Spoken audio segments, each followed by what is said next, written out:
Thank you, Richard. Sterling work as always, and yeah, really looking forward to seeing some of the BRSCC action to come a little bit later on today and through the weekend here on the Silverstone National Circuit. We've got the cars out on the grid though for our first race this afternoon. It's the first of 7 races this afternoon with the SW Motorsports Clubsport Trophy kicking off the action with a 45-minute pit stop race, and from there sprint racing throughout, racing for the Airtech Motorsport Fiesta ST240 Championship. The Ginetta Juniors making a very exciting appearance on this bill this weekend, with the Fiesta Juniors coming up straight after that. So if you're wanting to scout for some talent of the future, then that's a good pair of races to be watching. Then the Demon Tweaks Audi TT Cup Championship, TCR UK qualifying, racing to come later on today, with the Miltech Sport Civic Cup rounding out the day's action. This then is the grid for the SW Motorsports Clubsport Trophy. As always, it's a big grid. We had 35 cars qualifying earlier on this morning, and the fastest of them all was car number 77, a Mazda MX-5, shared by Rob Boston and Sam Reuter, a highly modified Mazda MX-5, that is a very quick one as well. And alongside them will be Feroz Bilamoria in the VW Scirocco. They're running classes B and A respectively. Then a whole host of Class B cars. Andrew Dyer's Audi TT starts from 3rd alongside Mike Parsons in the VW Golf on row number 2. Kevin Sterling starts on the inside of row number 3 in his Renault Clio, and then the number 14 car, Nick Watling and Jack Wheeler in their Ford Fiesta ST150. Martin Cully is 7th on the grid alongside Mark Jones, Seat Leon and Civic Type R, and then Steve Wood and Kieran Power in their pair of BMW Z4s will complete the top 10. All of those cars from 3rd down to 10th on the grid, all running in Class B. Then the first of the Class C cars is the MG ZS, number 49 of Simon Byrne and Ryan Firth. They will have David Cox's VW Golf GTI alongside them. Then 13th on the grid, Chris Murphy in a Z4, and Graham Price, 888 in the Renault Megane, sharing that row with him.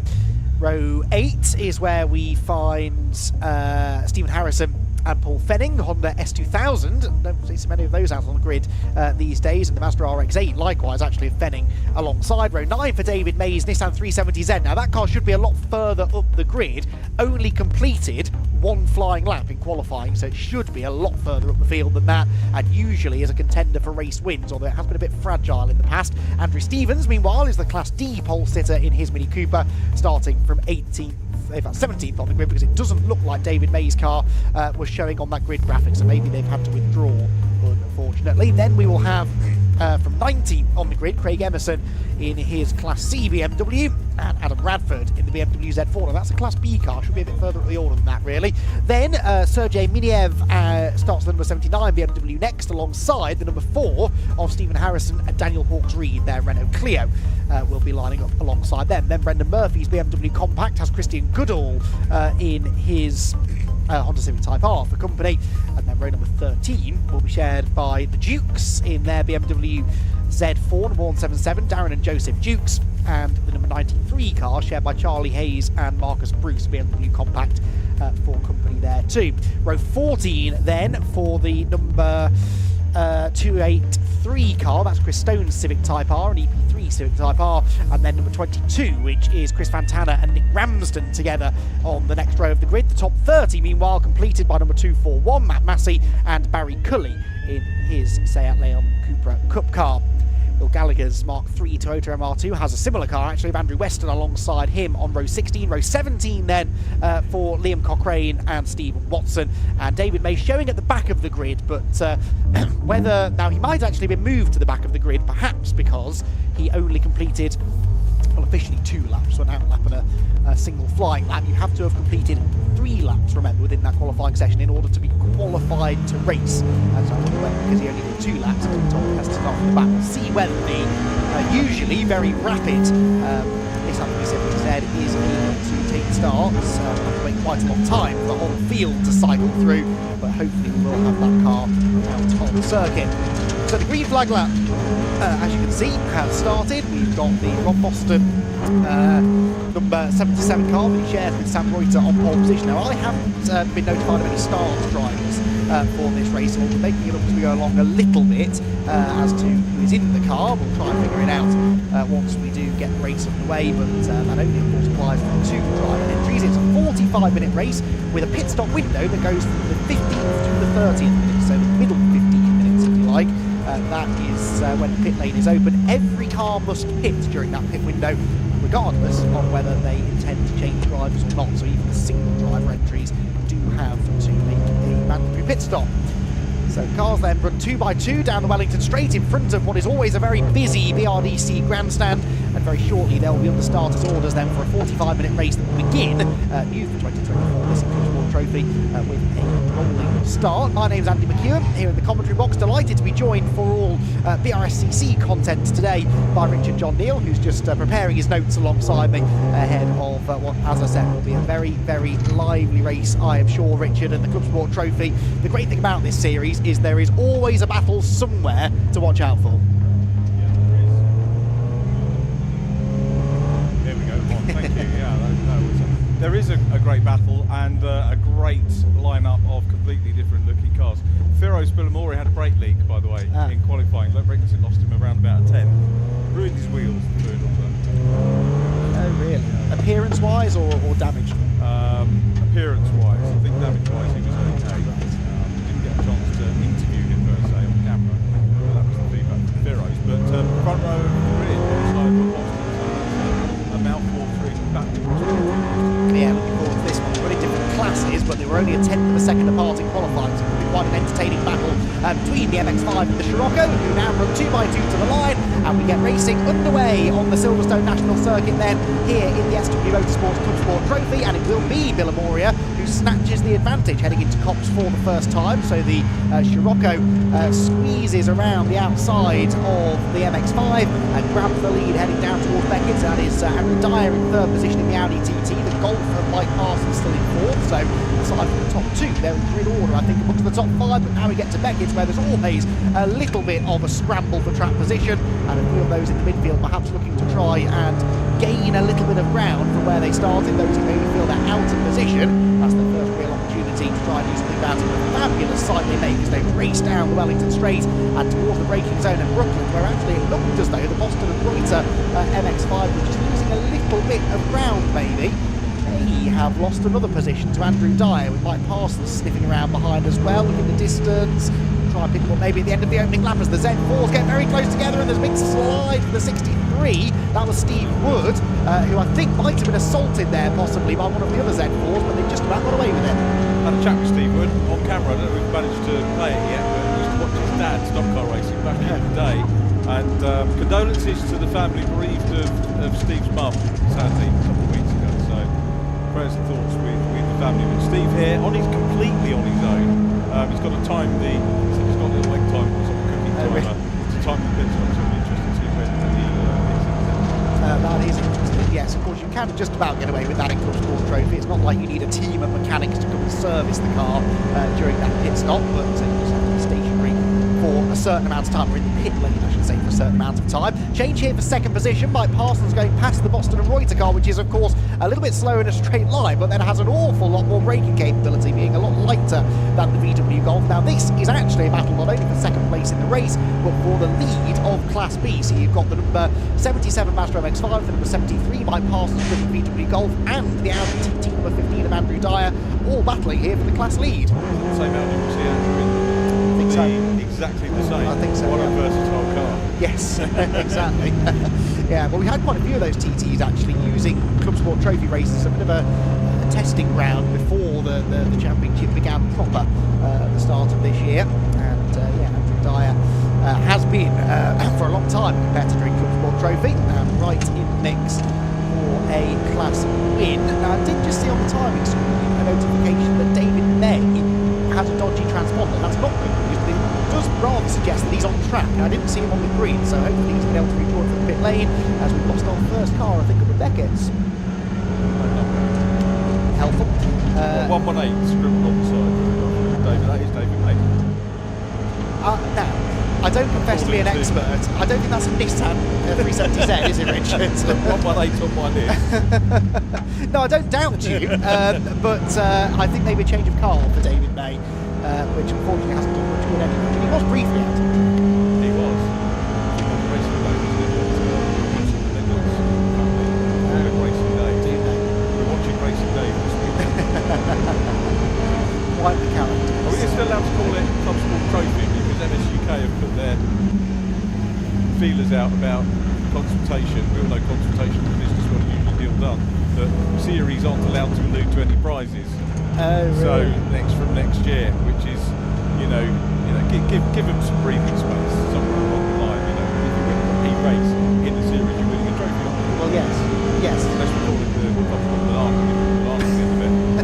Would they accept that? Bananas are great. Yeah. Tom Ingram likes the bananas, doesn't he? Yes.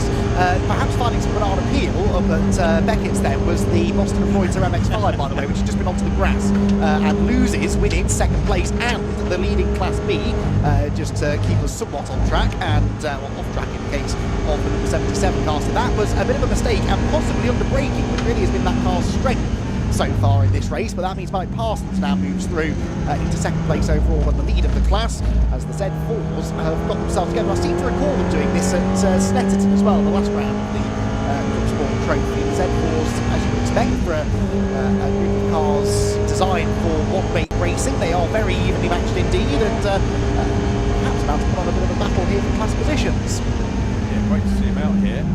Steve would normally run in 82, which was his dad Roy's number in the stock. I don't know if Roy's watching it. If he is, switch off to really give it a flush. Absolute legendary engineer, brilliant whatever he did.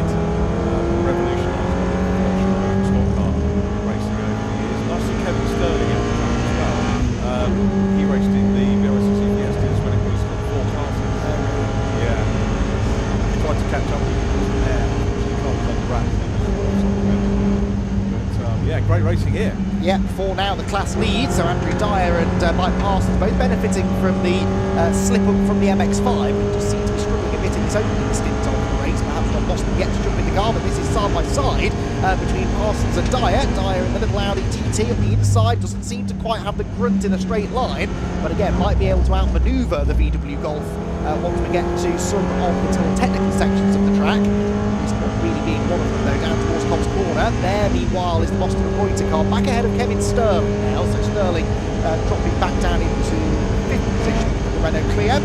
So here the fight for the class lead continues. Golf still ahead of Audi, but Andrew Dyer at certain areas of the circuit looks to be the quicker of the two. He's certainly neater through Beckett's there, takes a nice tight line through the right-hander. We know that the Golf's just to perform a little bit better down the straights should be able to stretch its legs as we head underneath the bridge down the Wellington Straight. Towards the braking zone at Brooklands, 7.2 seconds already behind Heroes Villamoria, who Richard alluded to earlier on probably could have gone quicker had he not been for the fluid leak in qualifying, and he's now demonstrating very much that in the early stages of the race. Out of the field we go then. Dyer sort of scrambling around the outside, trying to find some traction, some purchase to wrestle his way ahead of Mike Parsons' car, but it's just not quite working for the time being, and they are now into the traffic. So, that was odd. That looked like Dyer slow. Is Andrew Dyer off the pace? I don't think there's a yellow flag, but he's come up against, I think that is one of the pulleys, isn't it, in the Seat, and suddenly seems to have lifted off the throttle. Now nips on the inside of the back mark, but that really allows Mike Parsons off the hook and brings the Boston and Reuter car back into play. So there they go down towards Maggots and Beckett's. Here are the Z4 Brigade, being led by Kieran Power, I think. Kieran Power, 24. Chris Murphy just behind, trying to slip around the outside. Then Steve Wood in the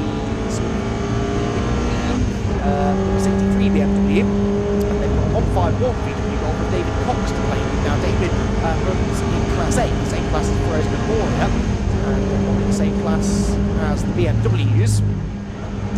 But again, cat-mouse racing here. The BMW's better through the corners, the Golf better down the straights, and the BMW's all sort of battling each other at any given opportunity. That was a very wayward line taken by Steve Wood down at Brooklands to try and gain an advantage, but ultimately not quite able to find a way through. So they head down past the pits, and Heroes Villamoria lead by 7.7 seconds. Parsons second, Boston Reuter now in third position to get past Andrew Dyer.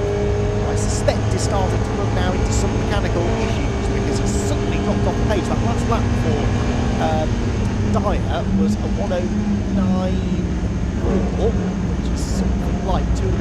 slower than he went earlier on in the race. So such a short lap as this one is a significant loss of time.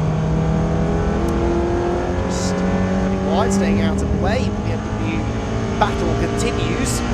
And now Steve Wood trying to really find a way through. He's weaving around behind Chris Murphy, who has to defend the inside line into the braking zone. Wood on the outside line on the way in. Try to maybe get an overlap into Luffield corner, but brilliant battling between these three. The trouble is, as they battle and as they continue to get held up a little bit by David Cox, others are now joining in the fun as well, because a group of cars behind, led by the McGann and Graham Price, that also now, Richard, are starting to buy into this battle. Yeah, that's the great thing about this, isn't it? We'll ebb and flow throughout the 45 minutes we've got, and I should have looked on the way out whether we had I was actually talking to him, I could have asked. So one job and I blew it. Well, I mean, I don't know a lot about Sam Reuter, but I'm going to guess maybe they're saving Rob for the second half of the race. The car certainly isn't going as quickly now as it was in qualifying, so if we are to assume that Rob set qualifying time, maybe that means he's saving himself in the second half of the race. We shall have to wait and see. Back straight we go. Black smoke there coming from the David Cox car, which suggests to me that that car is perhaps diesel powered. We don't see a lot of diesel powered racing cars these days. There was a time where that was quite the craze, maybe the best part of 15 years ago. Less so now as Steve Wood gets into the side of Chris Murphy, who did well to save that, Richard. Yeah, he did. Great battle between the two Z cars. And Steve Sonnings, the engineer with Red Bull, went to the car in and not racing. He did race a Z car himself. But yeah, work and life commitments getting in the way.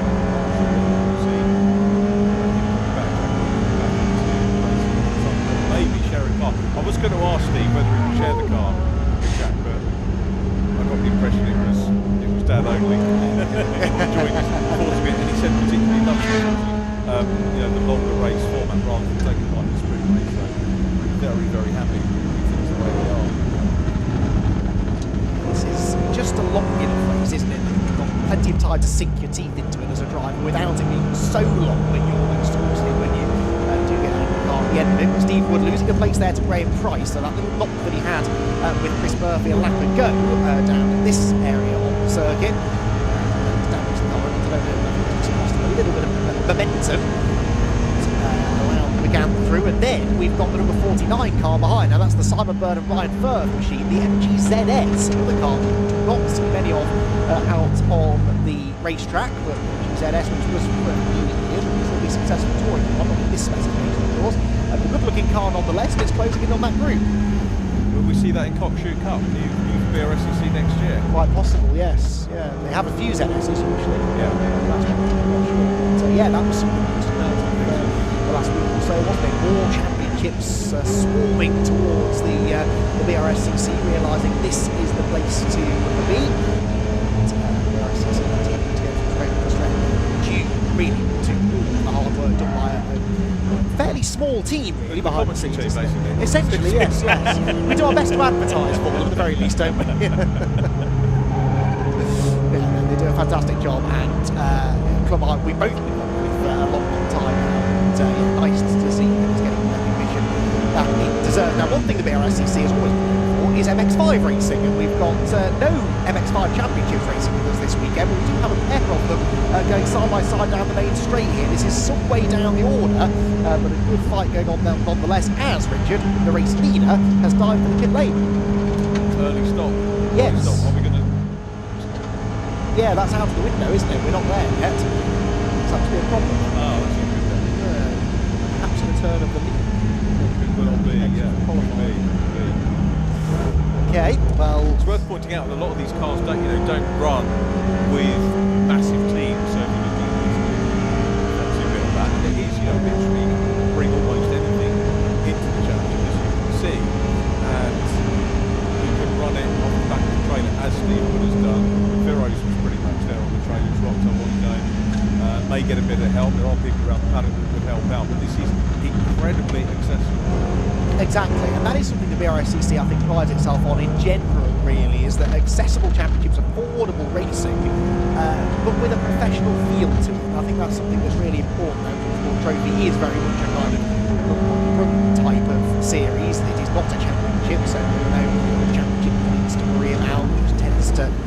take the pressure off a little bit, and also generates this really nice friendly atmosphere around the paddock.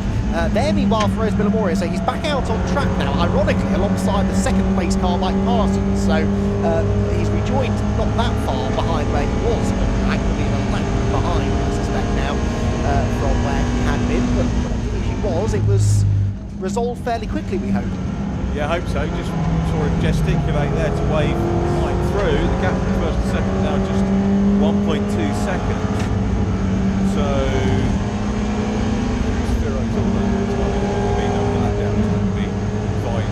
I think the plan podium-wise is to interview the class winners rather than top three, if we can get them stopped. Which is always an issue first race of the meeting, and particularly, well, I know this is the second race because we've already had the Honda Civics, but they went down the other end, but not the best thing, so hopefully we'll be able to call the top five in. So Firo's down, fastest lap, he's down in 32nd place, with another guy who we're used to seeing winning, Brendan Murphy, who used to see him taking last week as well. So some of the regular front runners having some issues here today, which is not good to see, but it means we might see some new class winners coming into the fray, which will be interesting to see. Firo's in his class A. He's had 2 wins so far this year, one at Brands Hatch in Sirocco, one at Donington Park. Last time we saw these cars was Snetterton, where Jamie Hanley took the win in his Golf. It was a good race, that wasn't it? Snetterton, I think. Yes, that was. A few people in the stands. Do you know what? There's almost more people in the stands there than there was for MotoGP. Yes. Bearing in mind what was on. Yeah. It's a good crowd.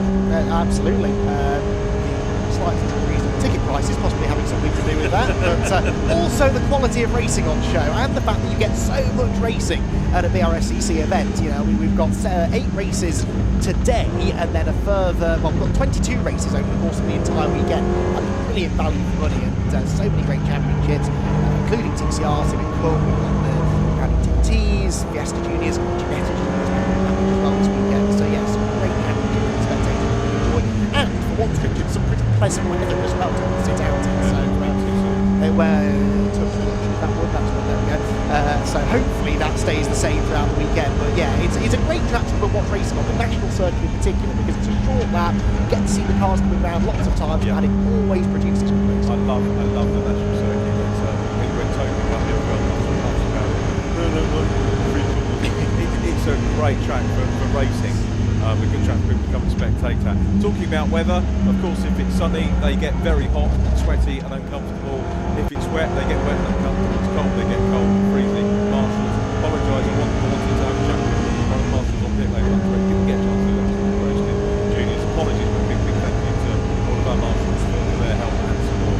Yeah, could not agree more. Plenty of them here this weekend. A busy weekend in the UK motor racing world, and lots of events for them to be at. Choosing to be here on the Silverstone National Circuit with us, which we really appreciate. Big moment there. That was Kieran Powell with a little bit too much power applied maybe through the right foot there, but managed to gather it together. We are now starting to get some pit stops, by the way. Kevin Sterling is in, Martin Cully is in as well. So a couple of drivers from within the top 10 choosing to pit.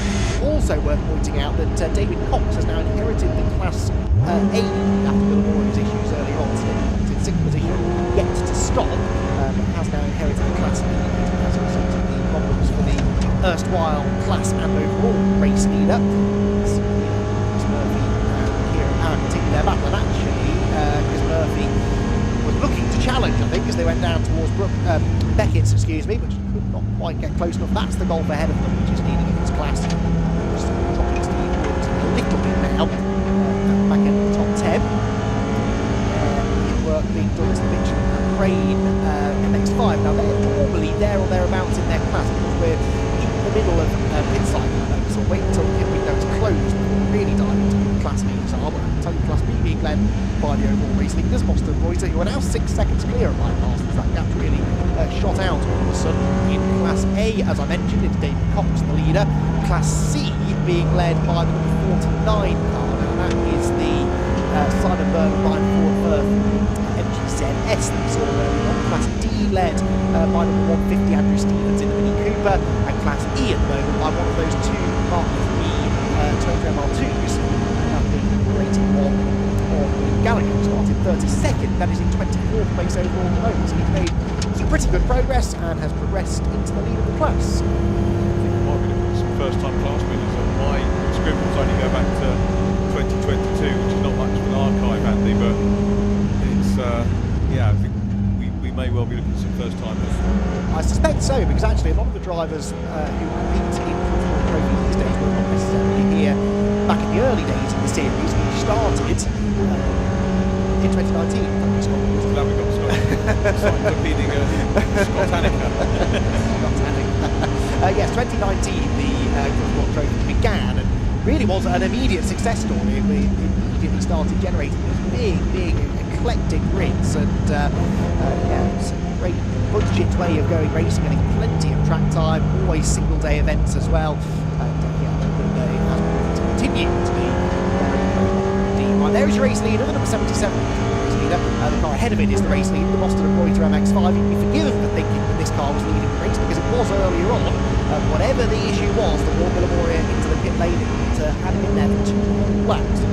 Realistically now takes him out of contention, because of course he will still have to pit sometime in the next 10 minutes to make that mandatory pit stop that everyone has to make. He does now get one of those laps back at least as he blasts past the MX-5 into Cox Corner. We'll come back to what I was going to say, the Pure Sport Clio of Stephen Harrison, who of course made his JCW debut a couple of weeks ago with this Croft in the development car, car, which actually had a class win anything, was technically outside the Montana Championship.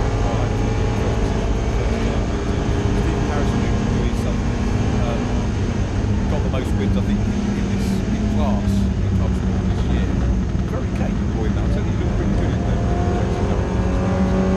good to see him there. Pure Track will prepare the car at Croft for him, so they may move.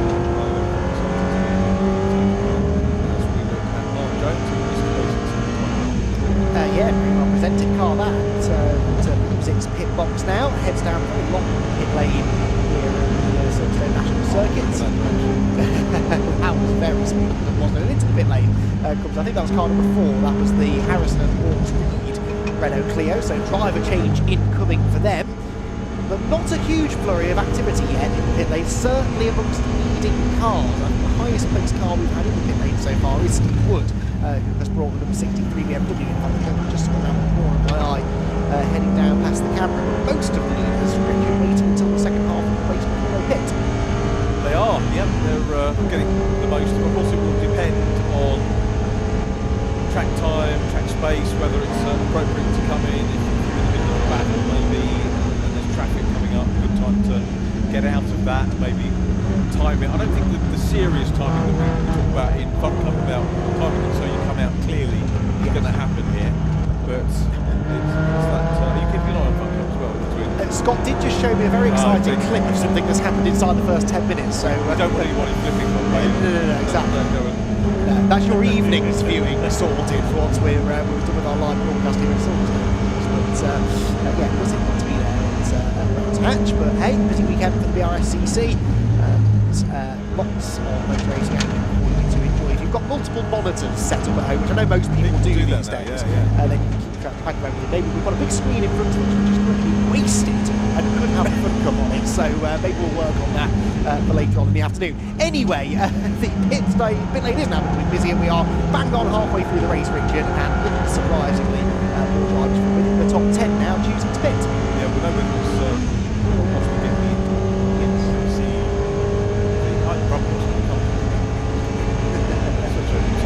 and works hard. What about Rob is always working on the car, always keen to get out and have a race as well, and still as sharp as ever he was. You know, he can be out there winning championships, but he likes helping the others, which is the size of the aerial on the back of that car. I don't know whether he's communicating with the International Space Station, but maybe that's where he's getting his strategy calls from. That is, I've only just spotted that. He's certainly having a good battle with Feroz Villamoria, not for position, but these two clearly fighting the match. It's a shame, isn't it, really, that Villamoria had that issue, because this could have actually... Should we pretend that he is? Yes. Well, there's no points at stake here, so we can sort of make them go along, can't we?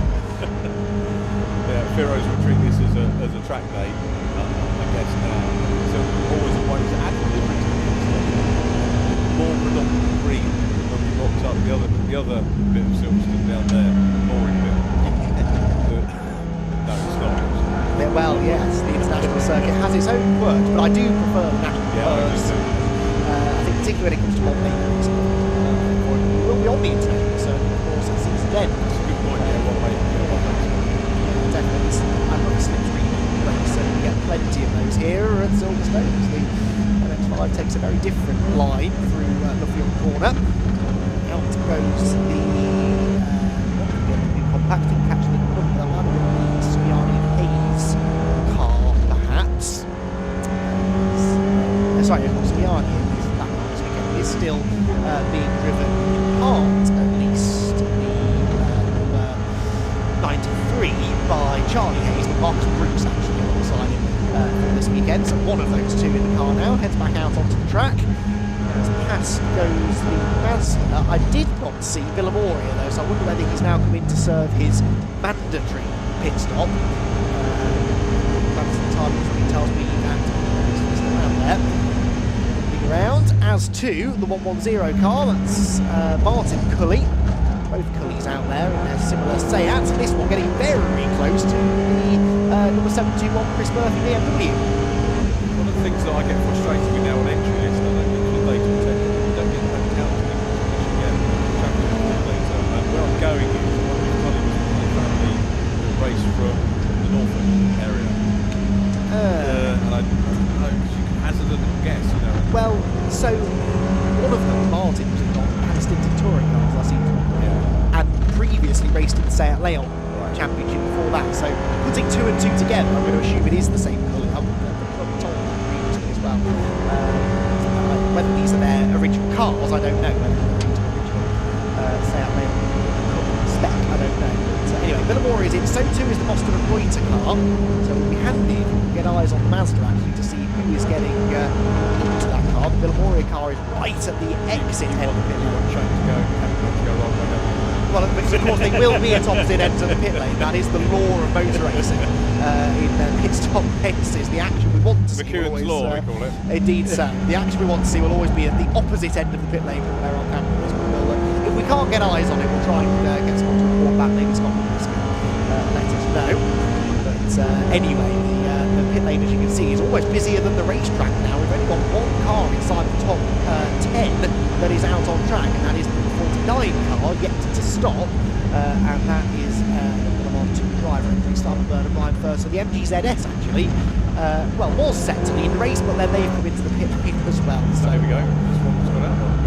Yeah, that's interesting. So what we say, what was slower than before? Looking after the car in the early stages, I think. Well, and it was it's customer, isn't it? So, yeah. We'll make sure he hands over the car in one piece, definitely. And giving a few words of wisdom. Into the car now gets Sam Reuter. Not a bad mentor to have, is he, really, Rob Boston? Can certainly teach you a trick or two. Bear in mind, it's a Class B car, so more powerful cars.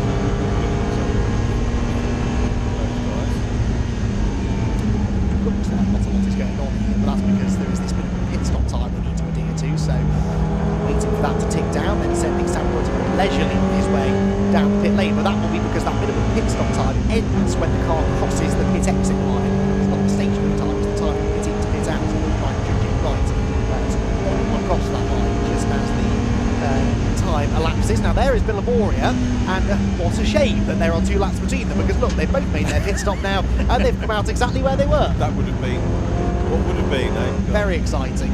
But I think we will still get some good racing from these two, even if it's not for position. And Villamoria, of course, if the car continues to run well, should keep climbing the water. He's 24, which is about 30 seconds. Yeah. So it'll be interesting to see how far up the field he can get in the remaining 17 minutes. If he was a teenager, he'd have thrown the toys out of the pram and would have been loaded up. Dad, I'm not racing anymore, but with age comes maturity, and he knows, sort the problem out, get back out there, enjoy your track time, makes it past the pure track. Cleo, as we would expect, and yeah, enjoying his racing. So too, though, is Reuter trying to close in. Indeed so. Out of Luffield Corner he goes then. Of course, he is completing his first lap in the race, whereas for Rosemary Mori has been out there for a little while, so it might take possibly Reuter a little bit longer just to get up to speed, but it'll be interesting to monitor his lap times in comparison to those being set by Rob Boston earlier on. You know the basis of the Boston Reuter car? Was it one that raced in one of the championships, or? It may well be an ex-Rob Boston Super Cup car, I suppose, with the roof put back on it, maybe. A lot of the Super Cup cars will come with roofs and then they take them off to convert them into Super Cup specs, so quite possible. I don't know for certain, but an interesting conversation to have. If we go on the podium. Yeah, definitely. I'd like to know. Driver team? No, I don't know. That's normally me. You'd think Rob would know, probably. He probably built the car, didn't he? Yeah, Rob will know. Yeah, there isn't much he doesn't know about Mazda MX-5s. Obviously, he's had success in lots of one-make series, actually. Renault Clios he's done. I need to give you my database for the Mazdas as well. I've done all the race winners since it's been BRSCC. We have them. Oh, fantastic. So, yeah, I need to share that with you. Yes, that would be fascinating. Ahead of, where are they? They're at Donington, I think. Yeah, Rob's unsurprisingly one of the drivers that's won most races over the years. Yeah, hugely talented driver on Boston in all sorts of cars, but he has made a name for himself in the Mazda MX-5 racing world. 79 is Sergei Miniev in the BMW 325 Ti.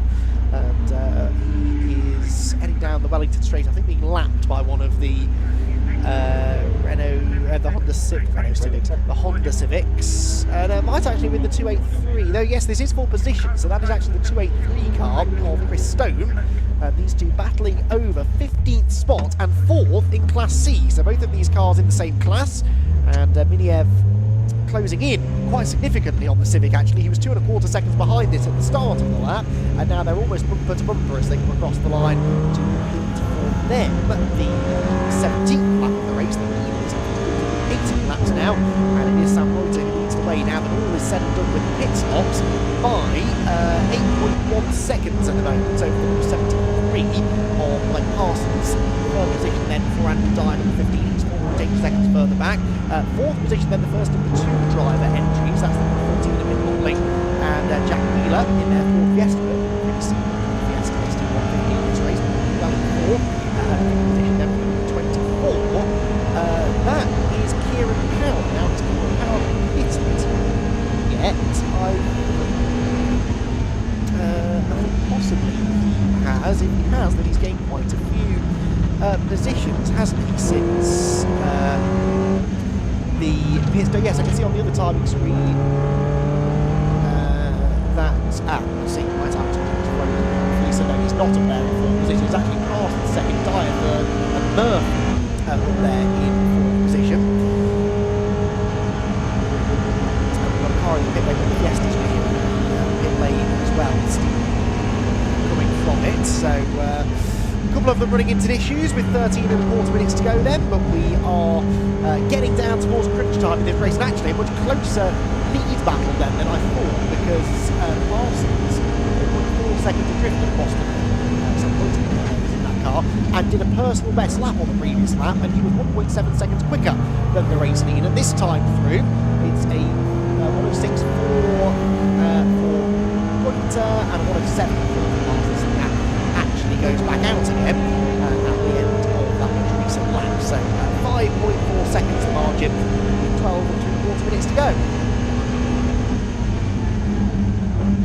There's the Triple 8 car, Graham Price. He's snuck back into the top 10 now. So Boston Reuter leading past the second, Dyer third, Murphy fourth, David Cox in fifth, leads in Class A. And Kieran Power has still gained a significant number of places from where he once was, because he was in sixth position last year, was 7. They both gained ground. Oh, and that's the 49 car. That is the Bird and Firth car. They're leading its class in Class C. They've been off at Beckett's. They have. That's going to potentially change things around. They were 279 next up in classes. The Bullshit Racing. That's the RX-8. So I'm not sure if they can stop long enough for that to change. There was a significant gap between them, I'd say, something like 25 seconds or so, so I think they should be okay. I certainly couldn't see the Mazda shot down Wellington Straight, but not ideal, and whether he jumped or was pushed we don't know, but hopefully no contact involved. That is always a danger in multi-class racing though, as the very noisy pit lane is brought to our attention, and that is, I think, the aforementioned Fiesta that was smoking down in pit lane, and that, I'm afraid, is the Weaver car that hadn't been running so well, but unfortunately out. Possible overheating issue, maybe it is a relatively warm day, but could be something more sinister, and they sadly are going no further. If I'd come into the meeting, I think I'd probably be the car I'd expected Kevin Sterling to be, so I think we had a blue Fiesta back in the day.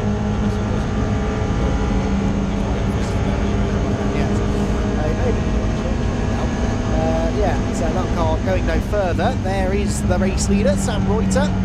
Rose Memoria sets a new fastest lap of the race, 1:05.0. He's back in the top 20 now, by the way, 20th position for Memoria, and with a group of cars actually, only about 7 seconds ahead of him. So I think that's hard to do. 1:05.0. He's lapping about 4 or 5 seconds a lap quicker than the bunch of cars ahead. I think he could gain another handful of places quite probably before the end of the race. Well, that's the good thing, isn't it? I mean, Championship's got clearly not a championship, so it's all about the event itself. Enjoying the Saturday afternoon drive, they're done, they can enjoy their Sunday. Stay racing if they want to, but you get your day back, don't you? Yeah, absolutely. And early in the day as well, so actually they're going to be quite a relaxed afternoon. Bit of weaving going on down the straight. That is the 279 car that we were searching for earlier on, and it's battling away with car number 40. That's the Adam Radford BMW, which slips up the inside into Cops Corner. And Radford then a little bit wide on corner exit. He's Radford's actually just gone past the Honda Civic behind that you can see, which is the Goodall car. Now also gains another position, so 2 places gained in as many laps there for car number 40, and that will put him into, I reckon, 12th position now, albeit 11 seconds now behind the Burnham Firth class leading MG. BMW picking his way through the field nicely, although has dropped away from some of the other Z4s with which he was battling earlier on. Going to go for the big burn up here. Well, he didn't need to. Getting a little bit wrong there. Oh no, that's the leader. And that was Mike Parsons going through for the lead. So Mike Parsons has nipped through up at Beckett as Sam Reuter has a spin. Now, we didn't see how he got there, but now we have a real fight on our hands. He's got 9 minutes left to try and catch that to VW Golf. That is a chunky gap, isn't it? Whether he's going to be able to get there or not, I don't know, but late drama then for the race leader. Yep, just as I'd crossed Mike off of my list of potential interviews in the... He's down to riding now. It always is, yeah. So they say the curse of the commentator is the thing. Whether we're speaking it or writing it, we have the ability to put the curse on anybody. So, yeah, there we go. Sam Reuter, well, hey, he might still win, but as you alluded to there, Richard, this is going to be a decent lead now for Mike Parsons. There he goes. What is the gap back to Reuter? 4.6 seconds. He was lapping fractionally quicker than Parsons before that. He had built the lead up to about 5.5 seconds or so, but let's wait and see whether he's able to do it. This will be a real sprint to the finish now. It will be, and I'm saying I can't find a Mike Parsons. Weird in the last couple of seasons, so it's going to be interesting to have a little bit of a natter with him if he can hold on for say the gap and dive in third in case anything goes wrong with the car again.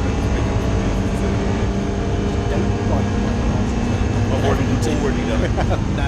Already done. Apologies in advance, Mike.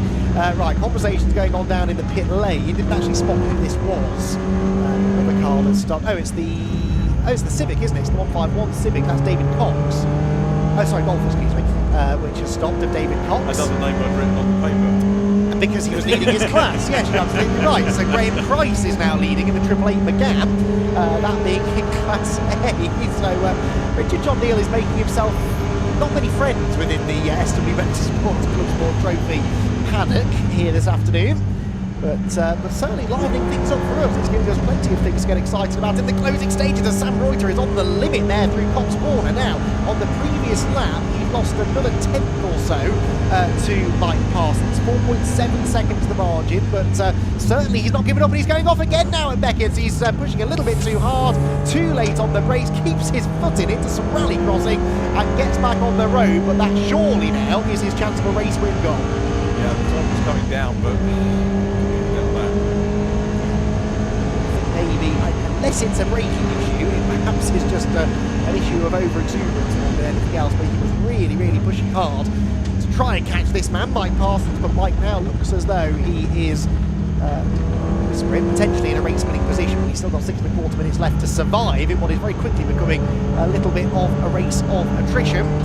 Feroz Bilamoria, by the way, is now in 13th position. I reckon, Richard, he will be in the top 10. He's ready to win.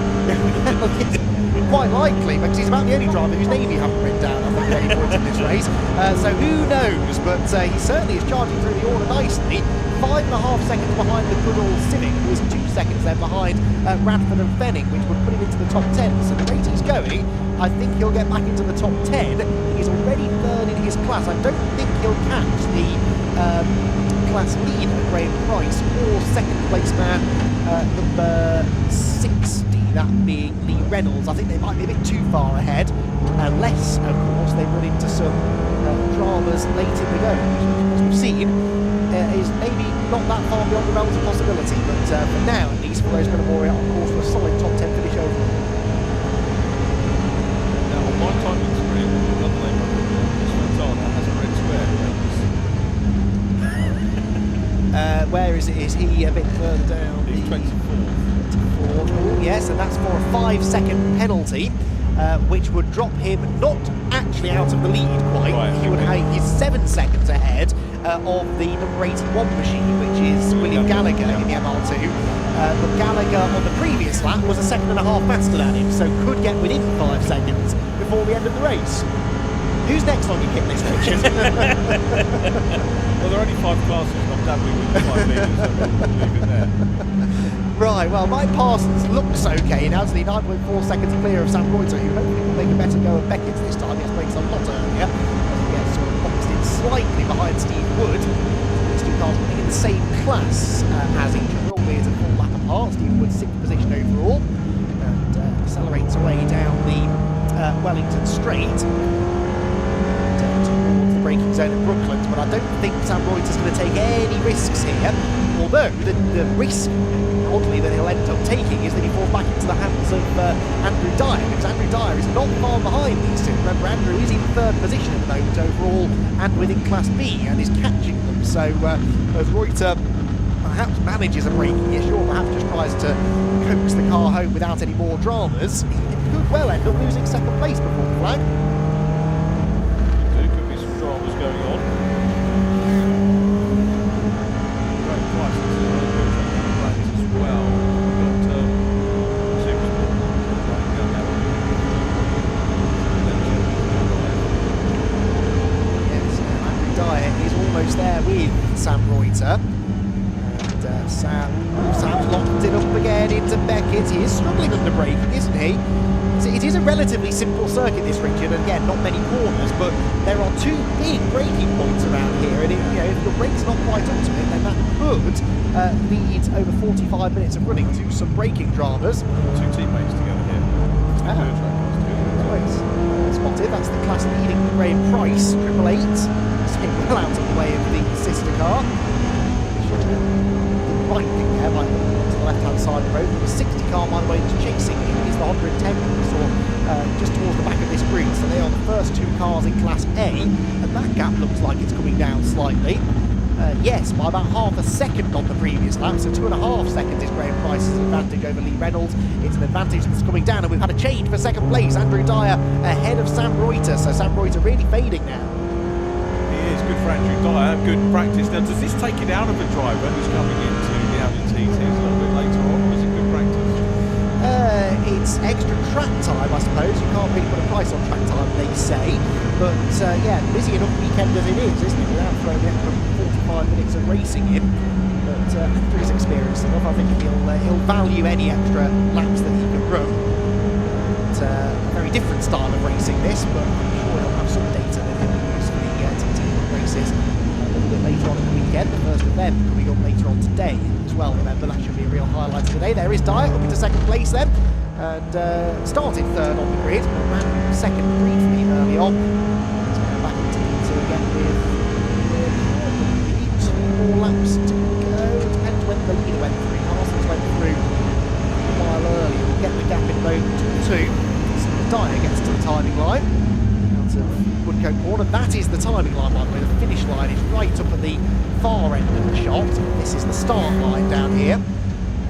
as David Addison would insist on pointing out, they are two different lines. It is not the start and finish line. David, I'm spreading the timing line, the finish line on the exit of Woodcote Corner. And that is where the race will finish, and that is where Andrew Dyer was timed at 12.5 seconds behind Parsons. So you can't get the No, because I think you start the lap, it's only on the first lap that it's different. So the first lap of the race could end up being quicker than... Oh, right, okay, yeah. Do you know what I mean? Because it's a shorter... First lap of the race is the shortest lap of the race. It's a slightly two things. I don't really understand why they can't just use the same line to be perfectly honest, but there you go. just keeping us on our toes. It's on the class leader. For now, 150 this is. That is Andrew Stevens. Yes, who started pole position in Class D. Quite comfortably, actually. And has a lead of... I haven't jinxed him at all, by the way. I didn't write it down, but There's another lap of this race to go, Rich. it's 5. Well, he's 2 laps clear of the next car in class. Fine. And has less than 2 laps to go, so I think he's all right.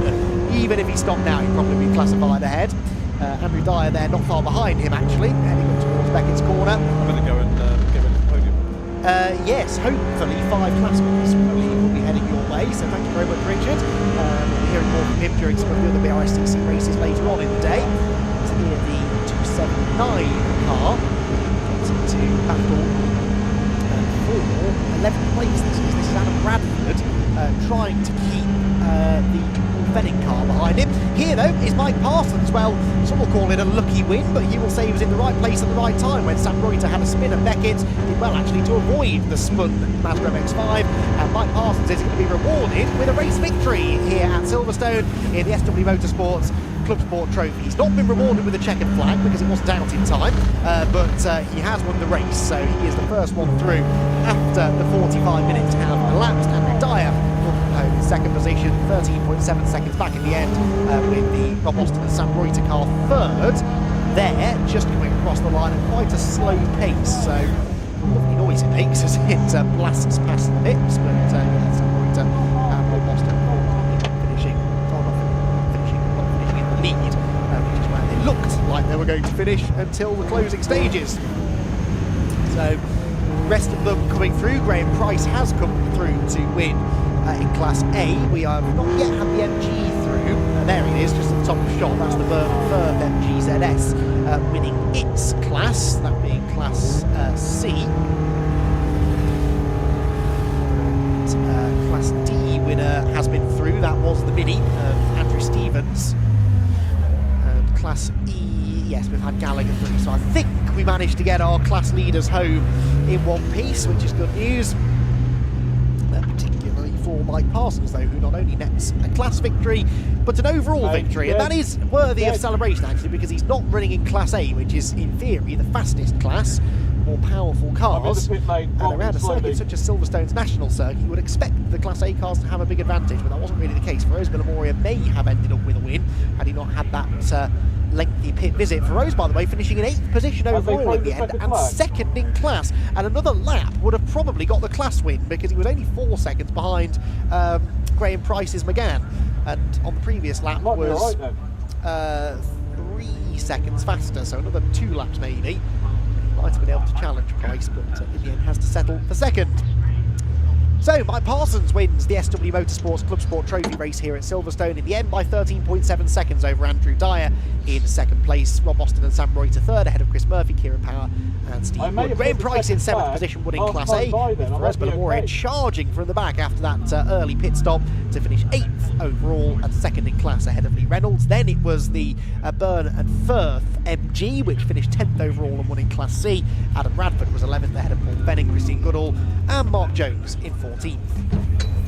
15th spot then was taken by Sergei Miniev with Chris Stone and the Hayes and Bruce car next. Then Andrew Stevens claimed the win in Class D in his Mini Cooper with Craig Emerson next. Then the Dukes were 20th, Matt Massey was 21st, Harrison and Hawks Reed 22nd. They were second in Class D, with Will Gallagher in 23rd, winning in Class E ahead of Stephen Watson. Liam Cochrane was a Class E podium finisher in 25th ahead of Barry Cully and the Fantana and Ramsden car, which had led its class, picking up a 5-second penalty, but actually dropping down the order anyway, I think with a late issue. Andrew Weston was next, and then those who weren't running at the end, David Cox, we saw unfortunately retiring the car that wasn't in Class A at the time. We also lost Martin Cully, the Wheeler car retired to the pit lane too, the Ford Fiesta. Kevin Sterling was a non-finisher in his Renault Clio. Brendan Murphy also didn't see the flag, and Stephen Harrison was out very early doors, only a couple of laps into the race in his Honda S2000. We'll push it. So that is the SW Motorsport Clubsport Trophy racing action done, but we have lots more racing to come here from Silverstone's National Circuit. The next race will be for the Airtech Motorsport Fiesta ST240 Championship. Then we go junior racing with Ginetta Juniors, followed by Fiesta Juniors. Then the Demon Tweaks Audi TT Cup Championship, followed by TCR UK's first of 3 races this weekend. That one due to kick off at 20 to 5, and the Miltech Sports Civic Cup at 25 past 5 will follow that. So the last 2 races of the day should be well worth sticking around for. Could be 2 of the real highlights of what is an action-packed weekend ahead. All of those championship racing again tomorrow. We're also joined by the Modified Ford Series, who will have a pair of 15-minute races tomorrow. Again, a series, not a championship, but good to have them on board. Right then, let's head down to the pit lane, where hopefully Richard John Neal has found a few class winners to have a chat with. Okay, so just trying to diagnose why the car broke down at Silverstone.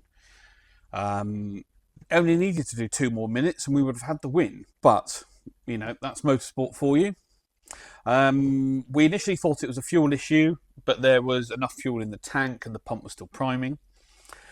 So I've stripped out the ignition system from the car. We checked the spark plugs out. They're not oily, they're not running rich, they're pretty much perfect. Ignition timing is perfect as well, based on the band on the electrode there. So watching back on the video, it does appear that it sounds like it's only running on 2 cylinders. Now, this engine, if 1 cylinder goes down, it will still idle, but this thing wouldn't idle at all, it just died. And because it's a wasted spark ignition system, you've got a coil pack which fires 1 plug, and then you've got a secondary coil on a lead to its companion cylinder. So 1 and 4 fire together, and 2 and 3 fire together. So if one of these goes down, you lose 2 cylinders. So how do we test them? Well, the spec that Mazda give is that you measure across both coils, both outputs, and you're looking for 7 to 11 kiloohms. So here is a brand new coil that I've just bought, and we'll just connect it up, and we'll take a measurement, and then we'll see where we end up. There you go. So can you see my meter there? Yep. Go across there, we're looking for 7 to 11 kiloohms.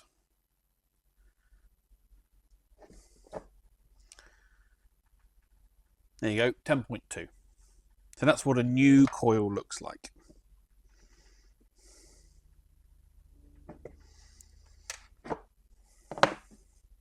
Let's test this coil.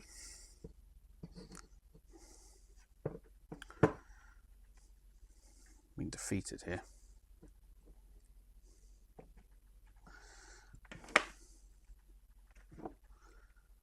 Get in there. Yep. This one measures 8.6K. That's within spec.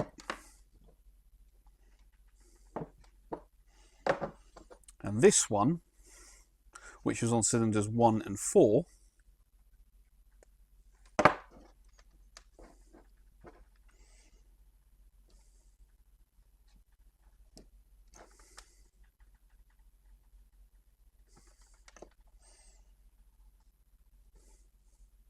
is open circuit. Should be 7 to 11 kiloohms. And I'm not getting anything on that. So this coil was faulty. This is dead. It looks unbranded. I can't see any markings on it. I don't know how old it is. I don't know how long it's been on the car. It looks to be better condition than this one. Certainly. But proof is in the pudding. We'll just fit new everything. It's time for a service anyway, and get us back out for Donington Park.